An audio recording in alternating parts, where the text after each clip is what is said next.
أعوذ بالله من الشيطان الرجيم. بسم الله الرحمن الرحيم. إن المتقين في جنات ونعيم فاكهين بما آتاهم ربهم ووقاهم ربهم عذاب الجحيم. كلوا واشربوا هنيئا بما كنتم تعملون. صدق الله العظيم. అనంత కరుణామయుడు అపార కృపాశీలుడైన మనందరి దైవం అల్లాహ్ పేరుతో ప్రారంభిస్తున్నాను.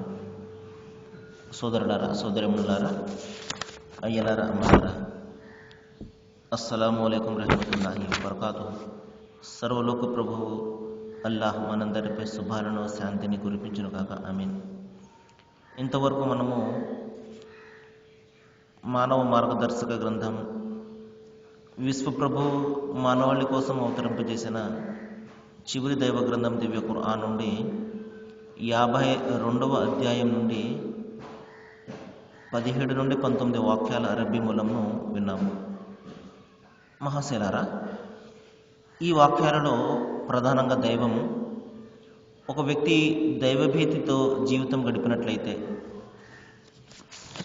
ఒక వ్యక్తి పాపభీతితో జీవితం గడిపినట్లయితే, దైవం ఒక్కడు అన్న సత్యాన్ని విశ్వసిస్తూ జీవితం గడిపినట్లయితే, ఆయన ఏదైతే చేయమని మరి ఆదేశించాడో అవి చేస్తూ, వేటి నుండి అయితే ఆయన నిషేధించాడో వాటిని మానివేస్తూ జీవితం సాగించినట్లయితే, మరి వారికి ఆ దక్కే ఆ స్వర్గాన్ని గురించి, ఆ మోక్షాన్ని గురించి, అక్కడ లభించే ఆ సౌకర్యాలను గురించి ఇక్కడ మరి మన కళ్ళకు కట్టినట్లుగా వివరిస్తున్నాడు.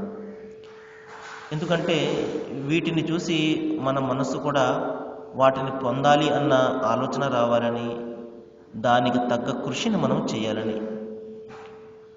మహాశైలారా, ఎప్పుడెప్పుడైతే దైవము నరకాన్ని గురించి భయపడతాడో మనలో భయం జనించాలి, మనము ఆ భయంకరమైనటువంటి నరకం పాలు కాకుండా రక్షించుకునే ప్రయత్నం చేసుకోవాలి అన్న ఆలోచనతో మరి స్వర్గాన్ని గురించి మనకు ఎందుకు వివరిస్తాడు అంటే, దానిని పొందాలి అన్న తపన మనలో బయలుదేరాలి అని. చూడండి, దైవం తెలియజేస్తున్నాడు, ఇన్నల్ ముత్తఖీన ఫీ జన్నాతి నঈం. ఎవరైతే భయభక్తులు కలిగి ఉంటారో వారు స్వర్గపు ఉద్యానవనాలలో భోగభాగ్యాలతోటి ఉంటారు. మహాశైలారా, స్వర్గం మరి భయభక్తులు గల వారి దగ్గరకు తీసుకురాబడుతుంది. ప్రపంచంలో దైవం పట్ల సరైనటువంటి భీతిని, భయాన్ని కలిగి జీవితం గడిపేవాడు సాటి మానవులకు భయపడేవాడు కాదు, సాటి మానవులకు దైవం యొక్క స్థానాన్ని ఇచ్చేవాడు కాదు.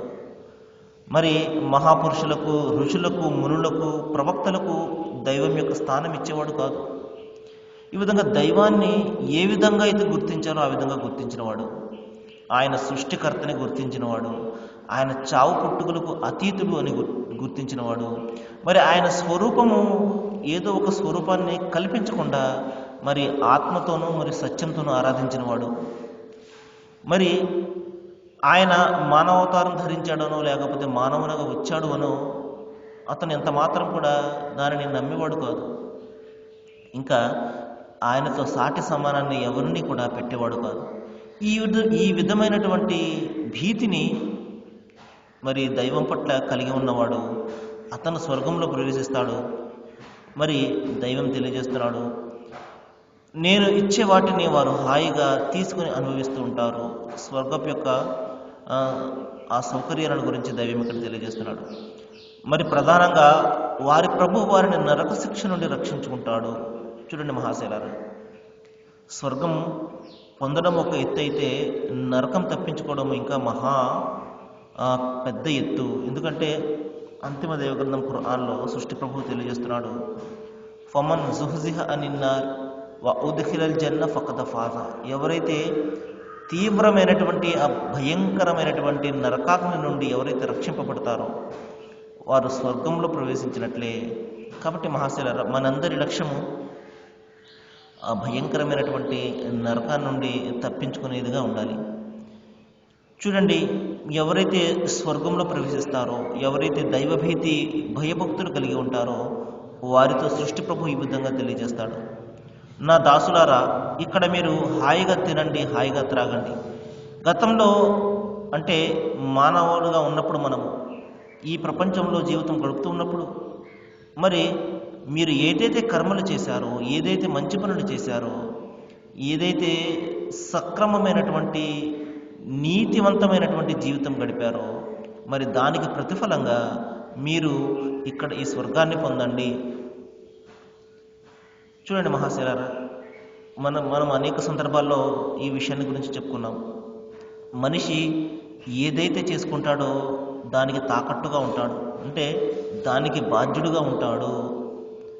కాబట్టి ఇక్కడ మనము సాధ్యమైనంతగా, మనకు చేతనైనంతగా, మన శక్తి కొలది మనము ఏదో ఒక విధంగా మంచి పనులు చేస్తూ మరి పరలోక గృహాన్ని నిర్మించుకునే ప్రయత్నం చేయాలి.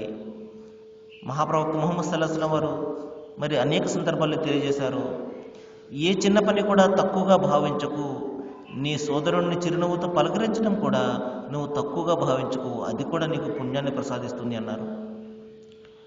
మరి భార్య బిడ్డలతోటి సక్రమంగా జీవితం గడపడం కూడా అది పుణ్యప్రదాయని అన్నారు. మహాశైలారు, ఈ విధంగా ఏ చిన్న పని కూడా మనం తక్కువగా భావించకూడదు. మంచి పని ఏదైనా కూడా అది చేయడానికి ప్రయత్నం చేస్తూ ఉండాలి. ఈ విధంగా మరి ఒక సందర్భంలో ఖురాన్లో సృష్టి ప్రభు అల్లాహ్ తెలియజేస్తున్నాడు, మీరు మీ చేజేతులో ఏదైతే చేసుకుంటారో అదంతా కూడా మరణం తర్వాత మీ కళ్ళ ముందు మీరు పొందుతారు అన్నాడు.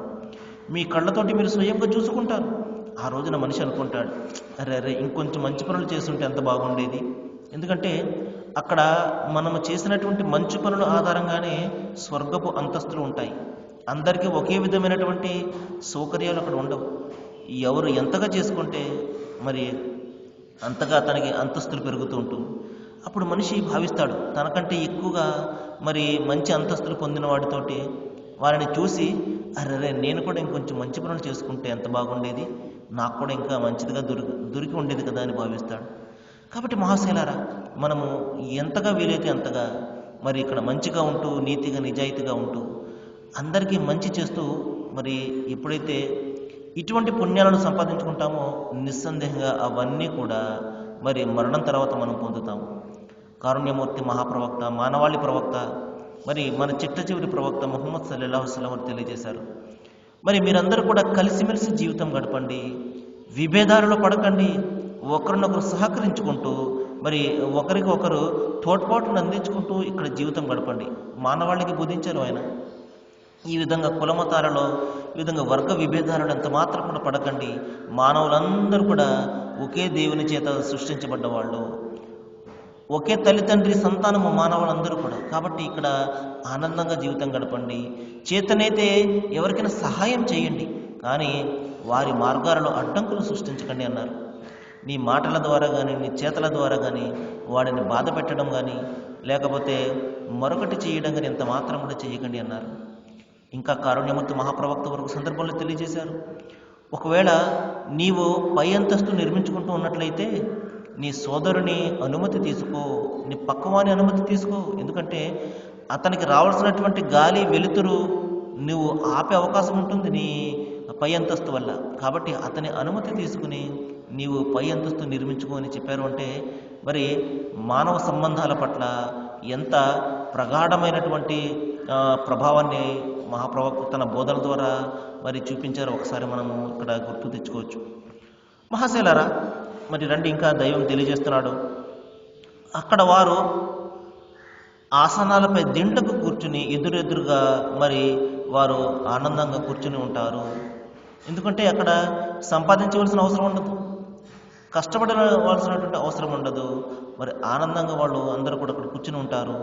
మరి అంతేకాదు, వారి సంతానము, వారి భార్య బిడ్డలు విశ్వాసంలో వారి అడుగుజాడలో నడిచినట్లయితే వారందరినీ కూడా కలిపి నేను స్వర్గంలో ప్రవేశింపజేస్తాను అన్నాడు. మహాశిలారా, ఇంతటి అద్భుతమైనటువంటి శుభవార్తను దైవం తెలియజేస్తున్నారు చూడండి.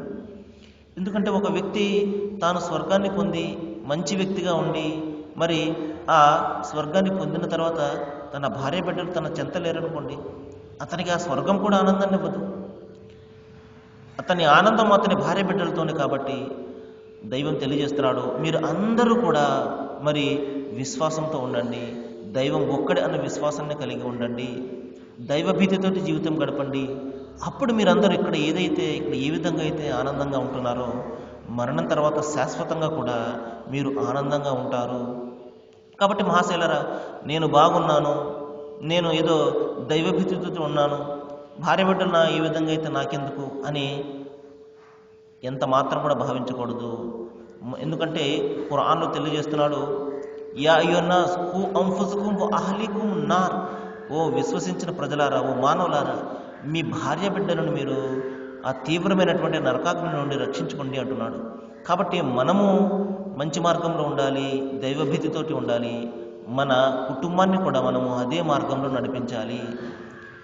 మరి మహాశైలరా, ఇంకా సృష్టి ప్రభు దైవం తెలియజేస్తున్నాడు, ప్రతి వ్యక్తి తాను సంపాదించిన దానికి మరి తాకట్టుగా ఉంటాడు. మరి ఎవరు ఏదైతే చేస్తే అదే అతని వెంట వస్తుంది.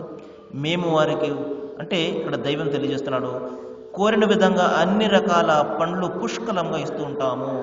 అన్ని రకాల పండ్లు. ఎందుకంటే చూడండి, ఇక్కడ మనకు ఒక్కొక్క కాలానికి ఒక్కొక్క రకమైనటువంటి పండు దొరుకుతూ ఉంటుంది. ఇప్పుడు మామిడి పళ్ళు ఉన్నాయనుకోండి, ఎండాకాలం ఎక్కువగా దొరుకుతూ ఉంటుంది. సీజన్ బట్టి మనకు పళ్ళు దొరుకుతూ ఉంటాయి మహాశిలాలు. కానీ స్వర్గంలో సీజన్తో సంబంధం లేకుండా ప్రపంచంలో ఏ రకాల పండ్లు అయితే ఉన్నాయో, ఇంకా మనకు తెలియనటువంటి అనేక రకాల పండ్లు ఉంటాయి, మన ప్రాంతంలో ఈ పండుగ. ఈ విధంగా ప్రపంచంలో దొరికే అన్ని రకాల పండ్లను కూడా దైవం అక్కడ పెట్టి మరి వాటిని పుష్కలంగా తినమని మరి ఇవ్వడం జరుగుతుంది. మరి అంతేకాదు, వారు పరస్పరము ప్రపంచంలో జరిగినటువంటి పరిస్థితుల గురించి అడిగి తెలుసుకుంటూ ఉంటారు. ఈ విధంగా పిచ్చపాటి మాట్లాడుకుంటూ ఏ కారణం చేత వారు స్వర్గంలోనికి వచ్చారు. మరి తమ స్నేహితులు తమతో పాటు ఉండేవారు, కానీ దైవం పట్ల సరైనటువంటి అవగాహన కలిగి ఉండేవారు కాదు. ప్రపంచంలో చాలా ఎక్కువగా మరి వాళ్ళతో నడిచేవారు, చాలా ఎక్కువగా క్లోజ్గా ఉండేవారు, కానీ మరి సత్యాన్ని విశ్వసించలేదు. వారి యొక్క పరిస్థితి ఏ విధంగా ఉండేది, ఈ విధంగా పిచ్చపాటి మాట్లాడుకుంటూ వాళ్ళు అంటారు, మేము మా కుటుంబం మధ్య దైవానికి భయపడుతూ జీవితం గడిపేవాళ్ళము. స్వర్గానికి వారు రావడానికి ప్రధాన కారణం ఏమిటంటే వారు వారి కుటుంబం అంతా కూడా దైవానికి భయపడుతూ జీవితం గడిపేవారు. మరి దైవం అల్లాహ్ మాపై కరుణ చూపించాడు, తీవ్రమైనటువంటి నరకాగ్ని నుండి రక్షించాడు. మేము ప్రపంచంలో ఉన్నప్పుడు ఆయననే వేడుకునే వాళ్ళము, ఆయన తప్ప మరొకరు ఎవరిని కూడా మేము మరి దైవంగా భావించలేదు. ఎందుకంటే ఆయన తప్ప మరొక ఉనికే లేదు ఎవరికి కూడా మహాశైలారు. ఈ విషయాన్ని మనం గమనించాలి. ఈ సృష్టిని సృష్టించింది కేవలం ఆయన ఒక్కడే. ఆయనతో పాటు కానీ ఆయనతో మరి సమానమైన వాడు కానీ ఎవరు కూడా లేరు. మరి మహాశైలారా, సృష్టి ప్రభు అల్లాహ్ మరొక సందర్భంలో తెలియజేస్తున్నాడు, తన ప్రవక్తను ఎవరైతే మరి కించపరుస్తూ ఈ ఖురాన్ ఆయనే స్వయంగా రచించాడు అని ఎవరైతే అపనిందలు వేస్తుంటారో, చాలామంది ఇప్పటికీ కూడా దివ్య ఖురాన్ ప్రవక్త ముహమ్మద్ వారు రచించింది అని చెప్పేసి కొంతమంది కావాలని ప్రచారం చేస్తుంటారు. మరి కొంతమంది తెలియక వాళ్ళ యొక్క మాయాజాలంలో పడి ఖురాన్ ప్రవక్త ముహమ్మద్ వారు రచించింది అని చెప్పేసి భావిస్తుంటారు. మహాశైలారా, ఒక విషయం ఏంటంటే, ప్రవక్త ముహమ్మద్ సల్లల్లాహు అలైహి వసల్లం వారు చదవడము వ్రాయడము రానటువంటి నిరక్షరాస్యుడైనటువంటి వ్యక్తి. ఆయన తన సంతకం తనే చేసుకునేటువంటి నిరక్షరాస్యుడు. అటువంటి నిరక్షరాస్యుడు ఇంత అద్భుతమైనటువంటి ఖురాన్ను ఏ విధంగా రచించగలుగుతాడు?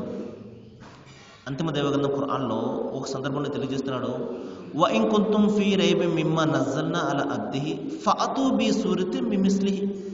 నేను నా దాసుడైనటువంటి ముహమ్మద్ పై సల్లల్లాహు అలైహి వసల్లం అవతరింపజేసినటువంటి ఖురాన్ గురించి మీకు ఏదైనా సందేహం ఉన్నట్లయితే అది ఆయనే రచించేశాడు అని. అయితే ఇటువంటి ఒక ఖురాన్ను మీరు కూడా రచించి తీసుకురండి. ఒక మనిషికి సాధ్యమైనది అందరికీ కూడా సాధ్యమవుతుంది కదా. ఆయన కంటే గొప్ప గొప్ప కవులు ఉంటారు, మరి వారందరూ కూడా ప్రయత్నం చేసి ఇటువంటి ఖురాన్ను ఒకటి రచించి తీసుకురండి అని 1500 సంవత్సరాలుగా పూర్వము దైవం ఒక సవాలు చేశాడు. నేటికి ఎవరు కూడా సవాలును స్వీకరించలేదు. దైవం తెలిస్తే ప్రళయం వరకు కూడా స్వీకరించలేరు. ఎందుకంటే ఇది ఆయన గ్రంథం కాబట్టి, ఆయనలాగా ఎవరు కూడా మరి ఆ మాటలు చెప్పలేదు కాబట్టి. ఈ సృష్టి ఆయనది కాబట్టి ఇది నాది అని గర్వంగా చెప్పుకున్నాడు. మనలో ఎవరైనా నేను కూడా సృష్టికర్తని అని చెప్పుకోగలడా? సరే మహాశిలారా, మరికొన్ని విషయాలు మనము రేపు మాట్లాడుకోవడానికి ప్రయత్నం చేద్దాము. ఏ విషయాలు అయితే మనం ముందొస్తున్నాయో వీటిపై ఆలోచన చేసి ఆచరణ చేసే సద్భాగ్యాన్ని సృష్టి ప్రభు వల్ల మనందరికీ ప్రసాదించుగాక. వాఖరు దవాన అనిల్ హమ్దులిల్లాహి రబ్బిల్ ఆలమీన్. అస్సలాము అలైకుం.